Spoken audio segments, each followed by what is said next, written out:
Hai teman-teman, hari ini aku mau tampil di Festival Topeng Betawi Jilid 2. Ini kostum tari aku, cantik kan?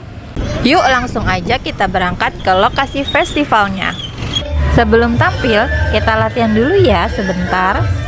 Aku dan teman-teman bertugas untuk menjadi pagar ayu menyambut Ibu Wali Kota. Ada tim penari, hadroh, palang pintu, tanjidor, dan boneka raksasa, ikon dari Jakarta, ondel-ondel.